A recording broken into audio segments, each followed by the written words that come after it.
La misma preocupación por la sinceridad, la misma disconformidad con la insoportable y teatral ostentación del arte oficial que guió hacia el realismo a los pintores de las escuelas de Barbizon y a Courbet hizo que un grupo de pintores ingleses emprendieran un camino distinto. Estos pintores meditaron acerca de las causas que habían llevado al arte por tan peligrosa ruta. Sabía que las academias declaraban representar la tradición de Rafael y lo que no conocían con el nombre de gran estilo. Eso sí era cierto. Evidentemente el arte había tomado un giro erróneo con y a través de Rafael. Fueron él y sus continuadores quienes exaltaron el procedimiento de idealizar la naturaleza, conduciendo hacia lo bello a expensas de la realidad. Si el arte se tenía que reformar, era preciso, por consiguiente, retroceder más allá de Rafael, retornar a la época en la que los artistas todavía eran artesanos fieles a un dios en el que se esforzaban cuanto podían en copiar la naturaleza, no pensando en la fama terrenal, sino en la mayor gloria de Dios, creyendo que el arte se había vuelto insincero por influjo de Rafael y que su misión era volver a la edad de la fe. Este grupo de amigos se dio a sí mismo el nombre de la Hermandad Pre-Rafaelista. Uno de los miembros mejor dotados fue el hijo de un refugiado italiano llamado Dante Gabriel Rossetti. En nuestra ilustración 333 se nos muestra un cuadro con el tema de la Anunciación de Rossetti. Generalmente, este tema se representa de acuerdo con un modelo de las imágenes medievales como la de la ilustración 141. A propósito de Rossetti, el retornar al espíritu de la Edad Media no significa que quisiera imitar los cuadros de entonces. Lo que deseó emular fue su actitud, leyendo fervorosamente el relato bíblico e imaginándose esta escena en el que el ángel se presentó a la Virgen dirigiéndole su salutación. Ella se conturbó por estas palabras y discurría qué significaría aquel saludo. Lucas 1:29. Podemos observar cómo se esforzó Rossetti en ser sencillo y sincero en su nueva concepción, y cuánto procuró hacernos ver el relato antiguo con el espíritu más puro. Pero precisamente por su intento de plasmar la naturaleza con tanta fidelidad como los admirados florentinos del Quattrocento, algunos considerarán que la hermandad pre-rafaelista se propuso un fin inalcanzable. Admirar la fe ingenua de los llamados primitivos, como se solía llamar entonces a los pintores del siglo XV, es una cosa, y esforzarse uno mismo a hacerlo es otra, pues se trata de cualidades que ni con la mejor voluntad del mundo pueden conseguirse. Lejos del carecer de artificiosidad, los cuadros de los pre-rafaelistas la tienen en extremo. Así, mientras su punto de partida fue muy semejante al de Miller y Courbet, su honrado intento los metió en un callejón sin salida.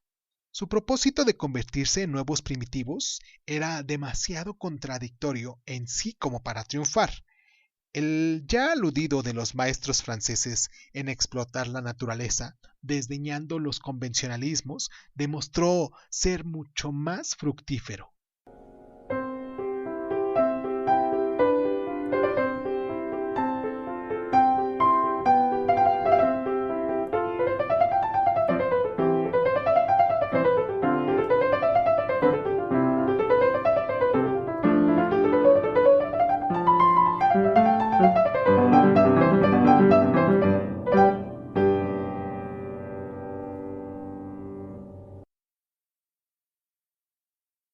La tercera oleada revolucionaria en Francia, tras la primera de Delacroix y la segunda de Courbet, la iniciaron Edouard Manet y sus amigos, claro, que aceptaron el programa establecido por Courbet.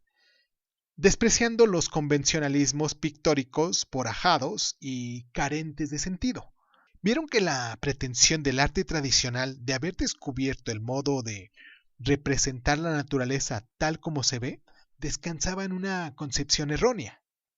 Todo lo demás concederían que el arte tradicional encontró unos medios de representar al hombre o los objetos colocados en condiciones artificiales.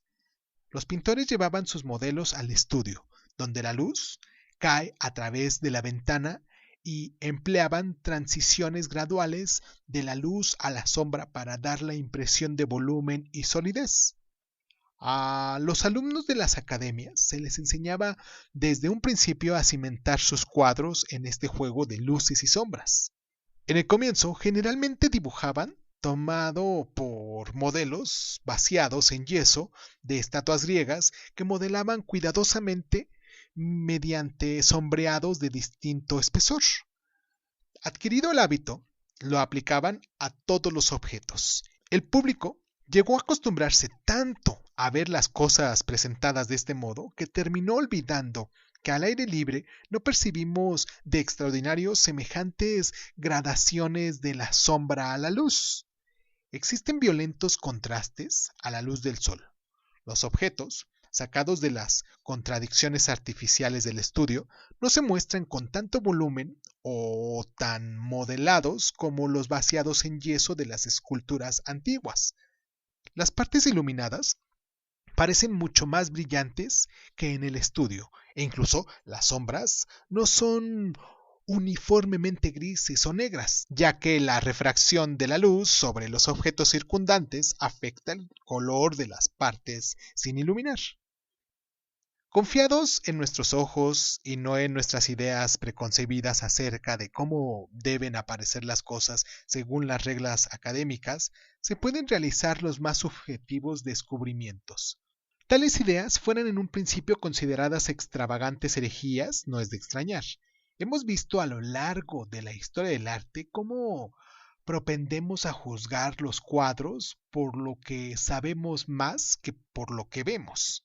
Recuérdese lo inconcebible que les resultaba a los artistas egipcios presentar una figura sin mostrar cada una de las partes desde un ángulo más característico. Ellos sabían que un pie, un ojo o una mano eran así y colocaban juntas todas esas partes para formar un hombre completo. Representar una figura con un brazo oculto o con un pie contorsionado por el escorsor les hubiera parecido una injuria. Recordemos que fueron los griegos quienes consiguieron romper con estos prejuicios y admitieron el escorzo en los cuadros. Para tal, veamos la ilustración 49 y también la importancia que volvió a adquirir lo que se sabía al principio del cristianismo y en el arte medieval, hasta el Renacimiento. Para tal, veamos la ilustración 87. Incluso entonces, el conocimiento teórico de cómo aparecían necesariamente las cosas del mundo visible aumentó más que disminuyó a través del descubrimiento de la perspectiva científica y el estudio de la anatomía. Los grandes artistas de los periodos siguientes realizaron unos descubrimientos que le permitieron evocar una imagen verosímil del mundo visible, que ninguno de ellos desafió seriamente la convicción de cada objeto de la naturaleza que posee su forma y colores definidos, que se debían reconocer fácilmente en el cuadro ya mencionado. Puede decirse, por tanto, que Manet y sus seguidores revolucionarios la transcripción de los colores casi tanto como los griegos lo habían hecho de una manera que representaba las formas. Ellos descubrieron que si contemplamos la naturaleza al aire libre, no vemos los objetos por separado, cada uno con su propio color, sino más bien una mezcla de tonos que se combinaban en nuestros ojos.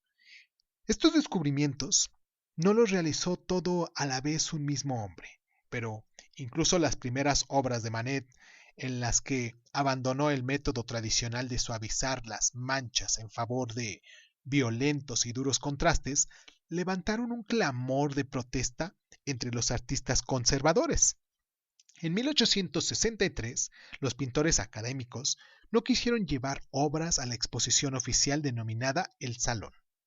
Esto promovió un revuelto que impulsó a las autoridades a mostrar todas las obras condenadas por el jurado en la exposición especial que recibió el nombre del Salón de los Rechazados. El público acudió principalmente a mofarse de los pobres principiantes ofuscados que se habían negado a aceptar el veredicto de los que eran mejor que ellos. Este episodio señala el primer atisbo de un enfrentamiento que se recrudecería durante casi 30 años. No es fácil hoy en día concebir la violencia de estas disputas entre los críticos y los artistas, tanto más cuando que los cuadros de Manet nos sorprenden hoy como esencialmente encajados en una tradición de los grandes maestros del pasado, en particular de pintores como Frans Hals. Veamos nuestra ilustración 270. Manet negó rotundamente que pretendiera ser un revolucionario. De manera deliberada, buscó la inspiración en la gran tradición de los maestros del pincel que habían rechazado los pre-rafaelistas, tradición iniciada por los grandes pintores venecianos Giorgione y Tiziano y llevada a España triunfalmente por Velázquez. Recordemos nuestras ilustraciones 264 y 67. Y a principios del siglo XIX por Goya.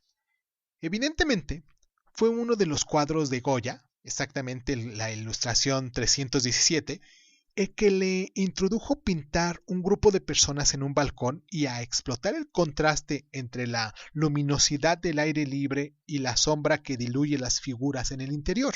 Para tal, veamos nuestra ilustración 334. Pero en 1869, Manet llevó esta búsqueda mucho más lejos de lo que Goya había hecho 70 años antes. A diferencia del pintor español, las cabezas de las damas de Manet no están modeladas según el estilo tradicional, como advertimos si las comparamos con la Mona Lisa de Leonardo, recordemos nuestra ilustración 193, o el retrato de Rubens de su hija, nuestra ilustración 257, o la Miss Haverfield de Gainsborough, que nos demuestra con la ilustración 306. Por diferentes que sean los procedimientos de estos pintores, todos deseaban crear la sensación de cuerpos sólidos mediante juegos de luz y sombra. En comparación con las cabezas que pintaron, las de Manet parecen un tanto planas. La señora del fondo ni siquiera parece tener una nariz adecuada. Podemos fácilmente imaginar que este procedimiento les pareció cosa de pura ignorancia a quienes desconocían los propósitos de Manet. Pero el hecho es que, al aire libre y a plena luz del día, las formas voluminosas a veces parecen planas, como simples manchas de color. Ese efecto fue el que Manet quiso analizar y la consecuencia es que cuando nos hallamos ante uno de sus cuadros, inmediatamente nos parece más verídico que cualquiera de un maestro antiguo. Experimentemos la ilusión de estar realmente encarados con ese grupo del balcón. La impresión general del conjunto no es plana, sino por el contrario, la verdadera profundidad. Y una de las causas a las que obedece este efecto sorprendente es el atrevido color de una barandilla, un verde brillante que corta la composición con el más absoluto desdén por las normas tradicionales acerca de las armonías del color. El resultado es que la barandilla parece proyectarse hacia adelante, haciendo que retroceda la escena que tiene atrás.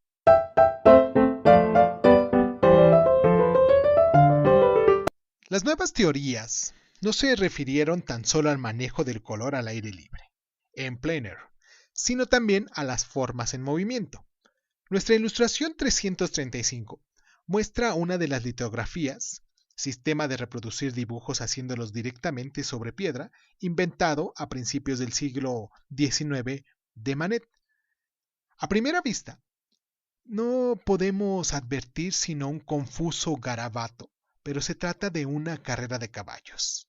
Manet nos quiso facilitar